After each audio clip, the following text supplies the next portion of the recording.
What's happening? How you guys doing? We're in the greenhouse. We are going to be starting, for those of you who don't know, I have a greenhouse in my basement. It's about 12 feet by about 8 feet. We're going to fill this whole thing up with food. We're going to be eating out of here in about a month and a half when things are ready. And then I use this room to start all of my seeds for my garden that we do outside. We're doing 2,400 square feet of garden, give or take. So today, I'm going to be getting three different things ready. We're going to be doing, so this is the cucumber variety. I've decided to go with this winter time. We're going to grow it on that trellis netting right there. The reason we're doing, so these are pickling cucumbers, the Wisconsins. We've got, there's lots of kinds, guys. If you guys like the little types of cucumbers like that, there's lots of different kinds. We've got the Boston pickling here. We've got the Wisconsin SMRs here. And a good one that I've grown for years is the National Pickling Cuke. They're fantastic. This year, we're going with these ones because the plants are a little smaller. Last year, we had this whole trellis covered up with cukes and vines, but the vines were wrapping around the lights and growing into the ceiling. So we're going to try a smaller size of plant cucumbers, see how they do in here. I finally figured out what tomatoes we're going to plant in here, and we're going to go with the San Marzanos.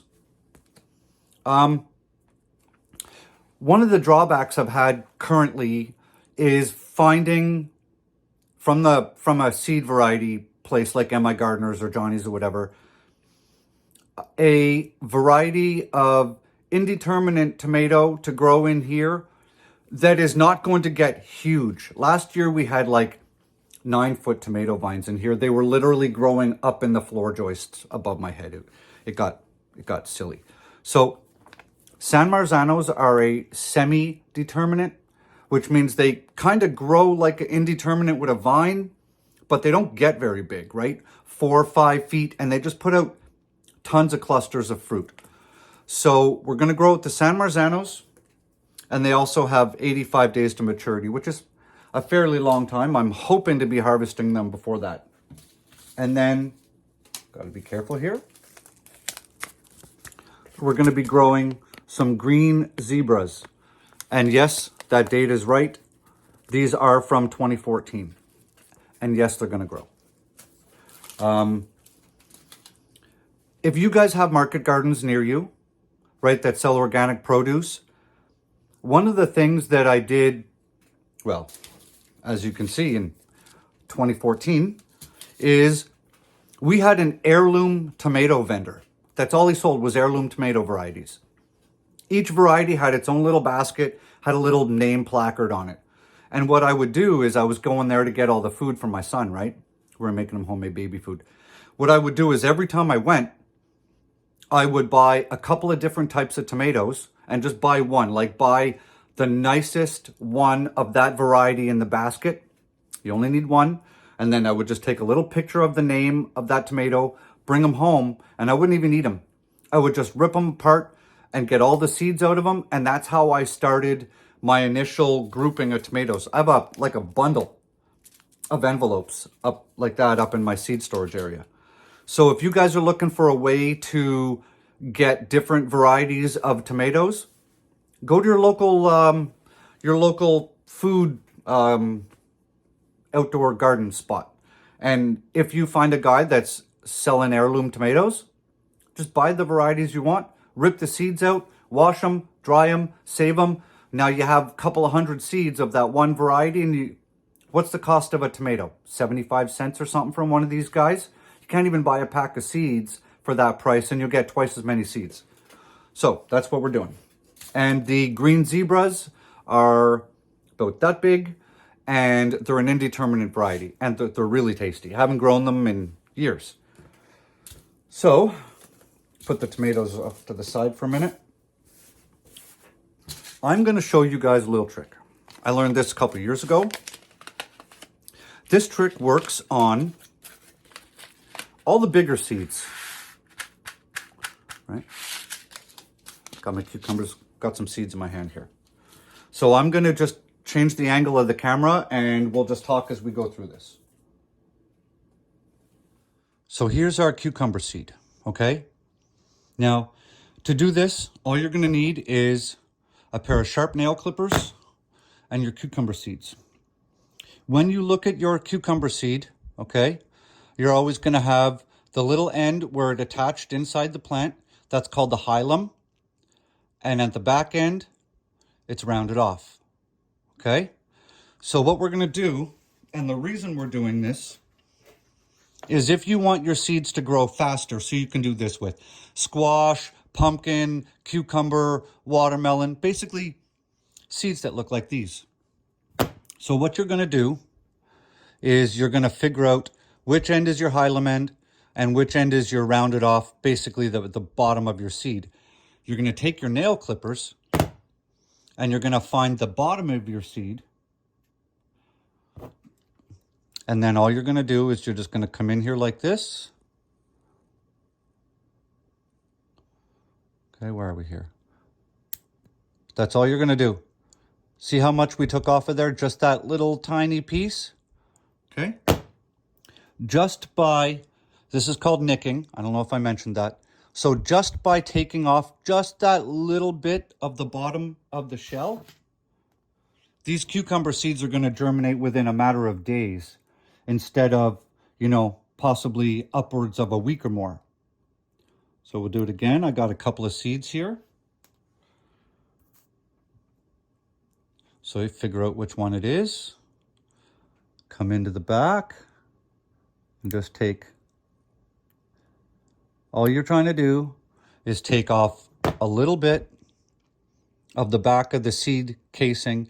Don't cut into the seed itself because you'll damage it, right? You're just trying to take off just the bottom. So I'll just run through a couple here quickly. I'm not sure how many of these are going to grow. These are from MI Gardener. And they, I usually get really good germination rates. So I'm not even sure how many cucumber plants we're going to grow down here.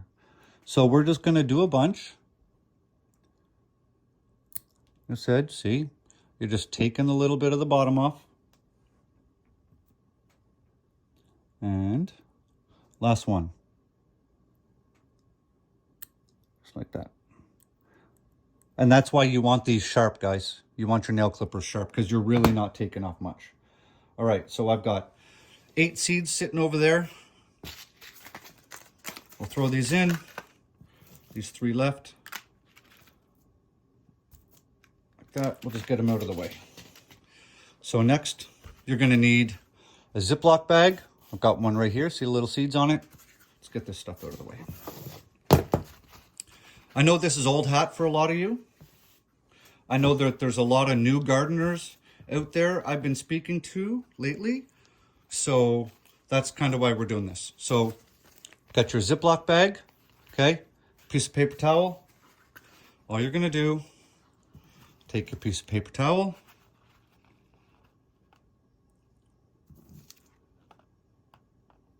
Throw your seeds on it. Space them out a little bit. This isn't rocket science, guys. We're just trying to do that. Close it up. And now you're going to need some water. Got some water in here. And I just like to wet this a little bit before I try and stuff them in the bag, because that way it'll see how it holds your seeds together. Take them, fire it right into your Ziploc bag, just like that. Right in your bag.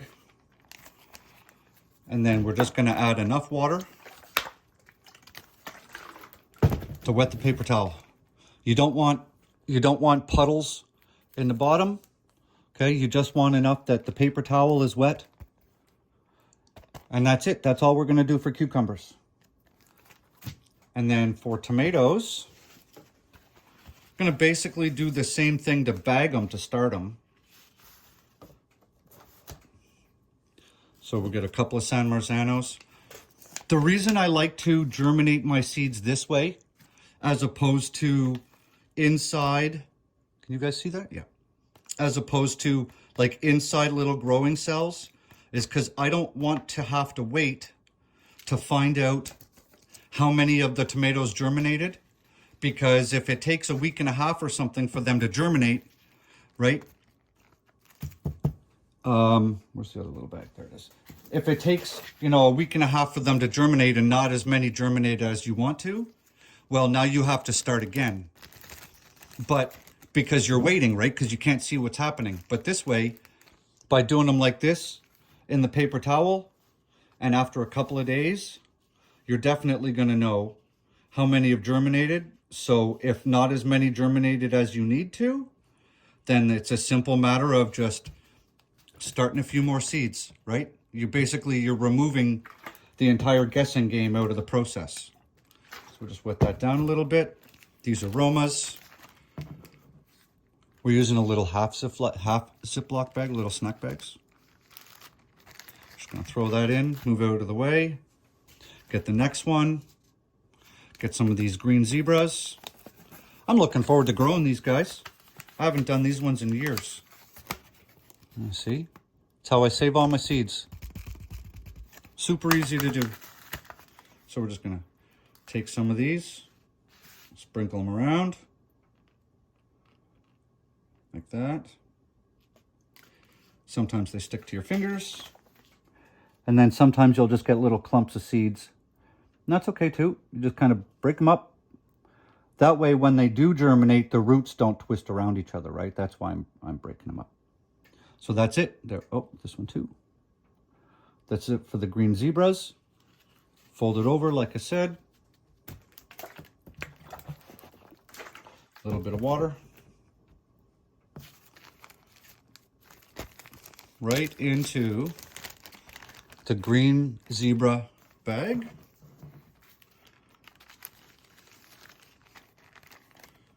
Like that. And you can even see the little imprints of the seeds in there. So we have green zebras. Fold that up or I'm gonna lose them. And we have our Romas, like that. And we have our cukes, just like that. 1, 2, and 3. Boom, boom, boom. And we're just gonna literally leave them here and wait a few days and come and check on them. And then here's this, I'll show you guys this too.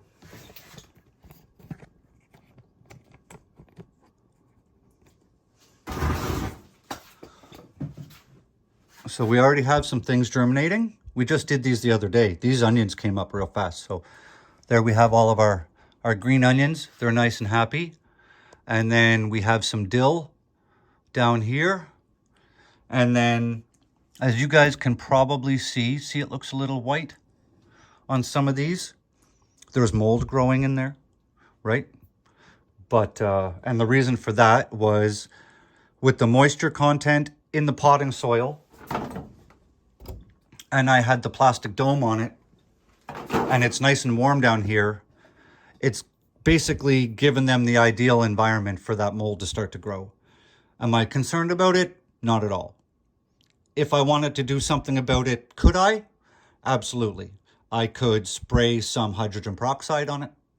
I could put some cinnamon on it. The cinnamon would kill the mold. But I'm not going to. I'm just going to keep the top off now. And it's right under the lights. And this mold is going to die real fast just because the top of the soil is going to dry out and the mold will just die. So we've got our dill.